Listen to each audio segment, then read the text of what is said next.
اس کا کوئی پرسان حال نہیں تھا، اسے معلوم نہیں تھا کہ اس کی کوئی جائے پناہ بھی ہے. لیکن اللہ تعالیٰ مغفرت کرے ان عظیم المرتبت ہستیوں کی جو گزشتہ صدی کے اوائل میں جنہوں نے بڑے عزم اور حوصلے کے ساتھ، بڑی قوت کے ساتھ، بڑی پامردی کے ساتھ، بڑی جمامردی کے ساتھ کچھ لوگ اٹھے گزشتہ صدی کے دوسرے تیسرے دہے میں بر صغیر ہند پاک میں سید ابو العلا مودودی رحمۃ اللہ علیہ اور عرب کے اس پورے سب کانٹیننٹ میں حضرت البنا شہید رحمۃ اللہ علیہ اور ان کے ساتھیوں نے قرآن و سنت کی بنیاد پر اس دکھی، اس دردوں کی ماری اور مسائل میں پستی ہوئی، انسانوں کی غلامی میں جکڑی ہوئی انسانیت کو انہوں نے اللہ کی طرف بلانے کی دعوت دینے کا بیڑا اٹھایا. اسی آواز کو جو انبیاء نے لگائی تھی، یا قوم اعبدوا اللہ ما لکم من الہ غیر، اے اللہ کے بندو اللہ کی طرف پلٹو، کسی غیر اللہ کی بندگی نہ کرو. اگرچہ کہ یہ آواز آج اس بہار کی بات ہم کرتے ہیں، اسی شہر کے ایک کونے سے ایک جوان آدمی جس کا نام سید ابو العلا مودودی تھا، آج سے کوئی 75 برس پہلے 70 برس پہلے جب یہ آواز اٹھا رہا تھا کہ اسلام ایک نظام رحمت ہے، اسلام انسانوں کے مسائل کا حل ہے، اس وقت شاید لوگ سمجھتے تھے یہ تو نخار خانے میں طوطی کی آواز سے بھی کم ہے. لیکن اللہ تعالیٰ نے ان لوگوں پر بڑے احسانات کیے. اس آواز کو جو خدا کی آواز تھی، اس کے رسول کا پیغام تھا، اللہ تعالیٰ نے اسے اتنی قوت عطا کی، انہیں اتنی توفیق بخشی کہ انہوں نے دنیا کے ان تمام نظریات کو جو انسانوں کے مرتب کردہ، انسانوں کے بنائے ہوئے تھے، اسے ایڈریس کیا، اسے مخاطب کیا اور چیلنج کیا کہ اس وقت تم جن مسائل میں گھرے ہوئے ہو، جن پریشانیوں میں مبتلا ہو، جن مسائل سے تمہارا اس وقت سابقہ ہے، اگر تم اس سے نکلنا چاہتے ہو تو تمہیں ایک ہی راستہ ہے، وہ ہے اسلام کا راستہ، وہ اللہ کی بندگی کا راستہ، وہ ہے سنت رسول اللہ کا راستہ. نتیجہ اس کا یہ نکلا کہ بر صغیر ہند میں آپ جانتے ہیں کہ آج ہم بہار اسلام کی باتیں کرتے ہیں تو ہمارے ہی بھائی اس ملت کے لوگ اس وقت صدائے اسلام کے بلند کرنے لگے ہیں. ہم دیکھتے ہیں کہ مختلف وفودوں اور جماعتوں کے ذریعے سے قریہ دیہات آج سے 70 برس پہلے جب ہم اس ملک میں اسلام کی بات کر رہے تھے، لوگوں نے، خاندان والوں نے ڈرایا اور کہا کہ کس کی بات کرتے ہیں، کس اسلام کی بات کرتے ہیں، کس نظام حیات کی بات کرتے ہیں. اللہ کا بڑا شکر و احسان ہے، وہ یہاں سے اٹھی ہوئی آوازیں، عرب سے اٹھی ہوئی آوازیں اس قضا رسیدہ انسانیت کو بہاروں کے ان میدانوں میں، بہاروں کے ان گلشنوں میں اس وقت لایا. اور ہم دنیا میں دیکھتے ہیں کہ باطل نے اسلام کے خلاف میں جتنی مورچہ بندیاں کی تھی، ہر سائٹ پر، ہر حصے پر اخلاق پر ڈاکے ڈالے، کردار پر ڈاکے ڈالے، امانتوں کا استحصال کیا، دیانتداری کا مذاق اڑایا، انسانوں کا قتل عام کیا، شراب کو پانی کی طرح سے بہایا، عورتوں کی عزتوں کو نیلام کیا، انسانوں کو قتل عام کیا اور وہ سب کچھ کیا جسے ایک جانور بھی جسے دیکھ کے شرماتا ہے. گزشتہ صدیوں میں عالمی جنگوں نے اور خود ہماری گزری ہوئی صدی کے اختتام نے دنیا کو جنگوں کے ایک ایسے جدال میں، ایک ایسے ماحول میں ڈھکیل دیا جس انسانیت لرزتی تھی، انسانیت کانپتی تھی. بستیوں کو، ملکوں کو تباہ و برباد کرنے کی کوشش کی. ایسے میں ایسا محسوس ہوتا تھا کہ اسلام کے ماننے والے کبھی بنیاد پرستی کے الزام سے، کبھی فنڈامنٹلزم کے الزام سے، کبھی دہشت گردی کے الزام سے، کبھی وہ فلاں الزام سے، کبھی فلاں الزام سے محسوس ایسا تھا کہ دبوچ لیے جائیں گے. محسوس ایسا تھا کہ ہماری کم آئے گی، ہماری کم ہمتی، ہماری کم علمی، اور یہ کہ مختلف ممالک میں ہماری تعداد میں کمی کی وجہ سے محسوس ہوتا تھا کہ وہ دبوچ لیے جائیں گے، وہ کچل دیے جائیں گے، وہ دھکیل دیے جائیں گے، پسماندہ کر دیے جائیں گے. لیکن اللہ نے انسانوں پر رحم کیا. امت مسلمہ کے بعد افراد کو یہ توفیق عطا فرمائی کہ انہوں نے عزم اور حوصلے کے ساتھ قرآن و سنت کی بنیاد پر دنیا کو مخاطب کرنے کی کوشش کی. اور دنیا میں جو مختلف حادثات ہوتے رہے، ان حادثات نے لوگوں کو اپنی فطرت کی طرف ڈھکیلنا شروع کیا، لوگوں کو انسانیت کی طرف ڈھکیلنا شروع کیا، لوگوں کو اپنی انسانیت کی طرف، ان کے ضمیر کی طرف ڈھکیلنا شروع کر دیا. میں ایک چھوٹی سی بات آپ کے سامنے عرض کر دوں. ابھی ملک میں ہمارے پاس جو واقعات ہو رہے ہیں دلی میں اور مختلف شہروں میں، اس موقع پر مجھے بڑی حیرت ہوتی ہے کہ ہمارے ملک کے اپوزیشن کے قائدین اور ملک کے وہ سربراہ جو کبھی اسلام اور مسلمانوں کو اس ملک میں دیکھنا برداشت نہیں کرتے، لیکن ان کی زبانوں سے وہ الفاظ اگلائے جا رہے ہیں جو انسانی فطرت پر مبنی ہیں، اور ہم کہتے ہیں کہ انسانی فطرت ہی اسلام ہے۔ اسلام انسانی فطرت کے مطابق اللہ تعالیٰ نے نازل کیا ہے۔ لوگ یہاں کہہ رہے ہیں، کبھی ہم کہتے کہ گھر میں عورت گھر کی مہارانی ہے، گھر کی ذمہ دار ہے، گھر اس کی مملکت ہے، وہ گھر کی وزیر اعظم ہے، تو لوگ ہم کو مذاق اڑاتے کہتے چار دیواریوں میں انہوں نے بند کر رکھا ہے۔ لیکن اللہ تعالیٰ آج ان کی زبانوں سے کہلوا رہا ہے کہ خواتین کو گرہستی کا کردار ادا کرنا چاہیے، خواتین کو گھر کی ذمہ داریاں ادا کرنا چاہیے، مردوں کو کما کر ان کی نان نفقے کی ذمہ داریوں کو ادا کرنا چاہیے۔ کبھی ہم یہ کہتے، اگر ہم کہتے اپنی زبان سے پہلے کہ یہاں کسی زنا کرنے والے کو برسر عام سزا دینا چاہیے، تو شاید ہم پر فنڈامنٹلزم کا، دہشت گردی کا لیبل لگاتے اور کہتے کہ یہ تو فنڈامنٹلسٹ اور یہ دہشت گرد ہیں۔ اللہ تعالیٰ ان کی زبان سے کہلوا رہا ہے کہ اس جرم کی سزا اس کے علاوہ کچھ نہیں ہے، اور ہم کہتے ہیں کہ یہی بہار اسلام ہے اور یہی بہار انسانیت ہے، یہی انسانوں کی اخلاق اور کردار کا ایک اونچا معیار ہے۔ بھائیو، دنیا میں ہم جس بہار اسلام کی وقت بات کر رہے ہیں، عرب دنیا میں نہیں، یورپ کی دنیا میں، امریکہ کی دنیا میں، ان لوگوں نے اسلام کو، مسلمانوں کو بدنام کرنے کی جتنے ایونٹس کیے، جتنے بلاسٹنگز کیے،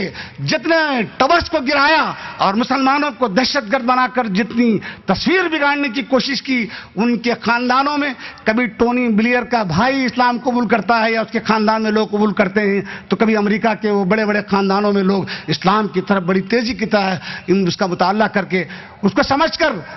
اسلام کی طرف آنے کی کوشش میں لگے ہوئے ہیں۔ ایسا معلوم ہوتا ہے کہ اس وقت باطل لرزہ براندام ہے۔ سید مودودی علیہ الرحمٰن نے کہا تھا، آج سے کوئی 65 برس پہلے شہادت حق کی ایک تقریر کرتے ہوئے انہوں نے کہا تھا کہ اگر مسلمان اپنے دین کی طرف لوٹ آئیں، اسی کردار کے ہتھیار سے لیس ہو جائیں، تو ایک وقت وہ آئے گا کہ واشنگٹن اور نیو یارک میں ان کے نظریات کو سر چھپانے کے لیے جگہ نہیں ملے گی۔ اور اس نے کہا تھا کہ لندن اور پیرس کی یونیورسٹیوں میں ان کے نظریات کو، ان کی تعلیمات کو وہاں سر چھپانے کا، آگے بڑھنے کا کوئی موقع نہیں ملے گا۔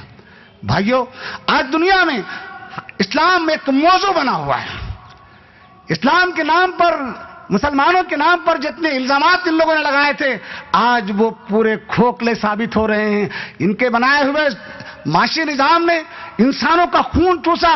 آج یہ معاشی نظام ان کے بڑے بڑے عمارتوں میں وہ کولیپس ہو رہا ہے، وہ پریشان ہیں۔ وہ لوگ کہہ رہے ہیں کہ اگر اسلام کے معاشی نظام کو اگر اختیار کر لیا جاتا تو انسانوں کی یہ دلت درد دور ہو جاتی، انسانوں کے مسائل حل ہو جاتے۔ اس سودی نظام نے انسانوں کو غلام بنایا کچھ کیپٹلسٹوں کے۔ ساری دنیا میں 8-10 لوگ، کوئی انٹرنیشنل مانیٹری فنڈ کے ذریعے سے، کوئی ورلڈ بینک کے ذریعے سے، کوئی لیمن بردرز کے ذریعے سے ملکوں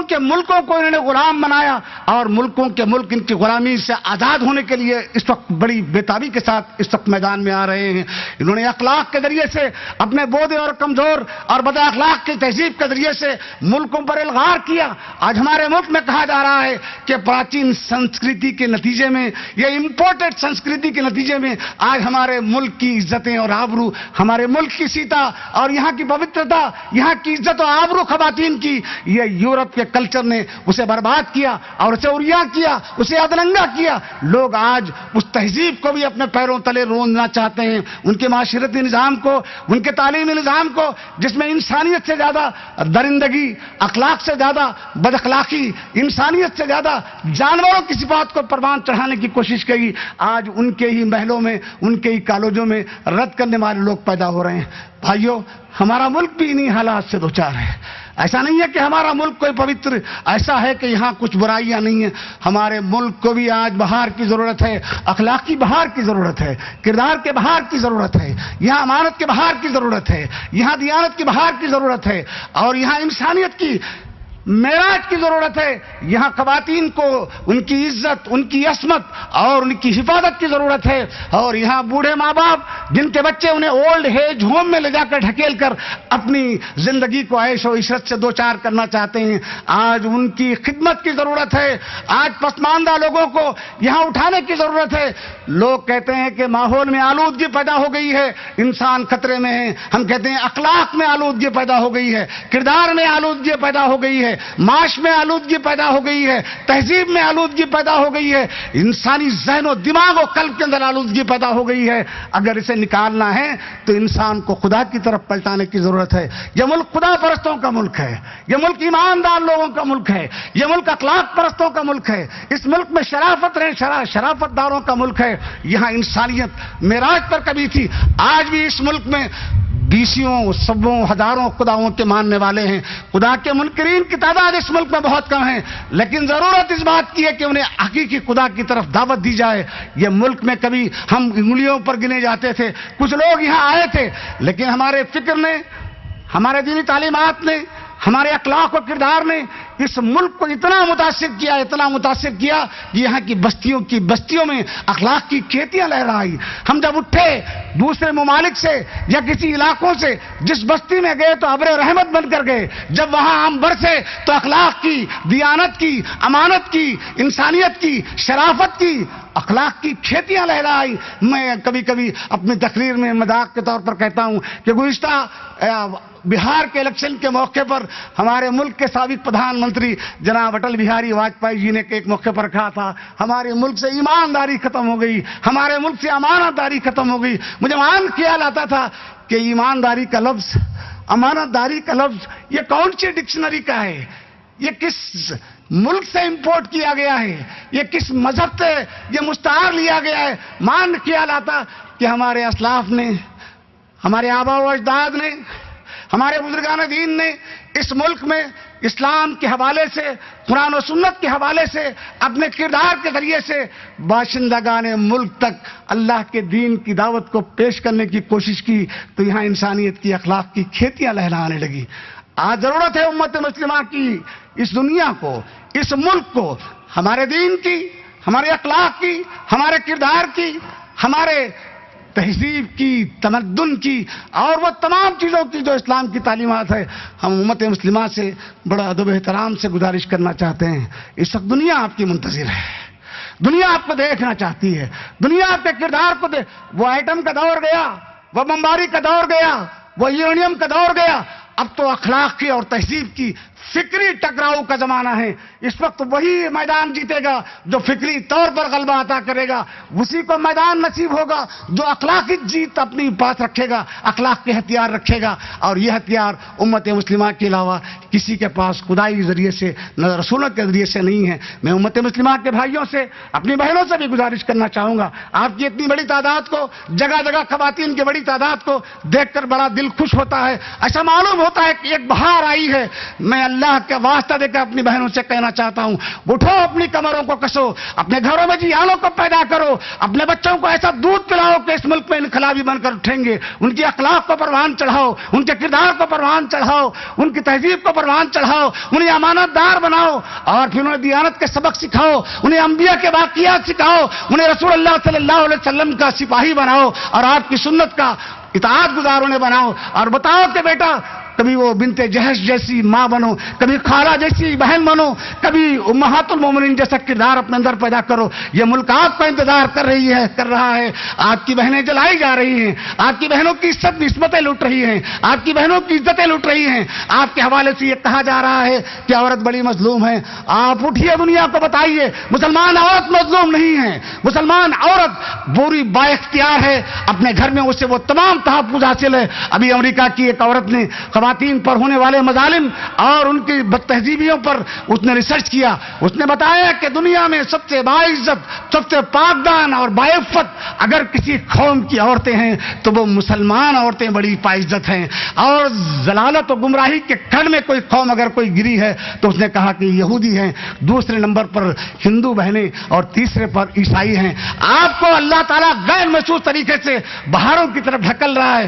بہاروں سے میری تشبیہ یہ ہے کہ موسم میں پتجھڑ، یہاں پولوشن ختم ہو گیا اخلاق کا، کردار کا. آپ کو کمر کس کے میدان میں آنا ہے. یہ مظلوم بہنوں کو، مظلوم انسانیت کو اور دکھوں کی ماری اس انسانیت کو آپ کو بتانا ہے کہ اسلام آپ کے دردوں کا مداوا ہے. میں اپنے بھائیوں سے بھی کہنا چاہوں گا، ہمیں اپنے اندر فکر کے انقلاب کی ضرورت ہے، ہمارے اپنے اندر کردار کے انقلاب کی ضرورت ہے. یہ دنیا پر میں بہت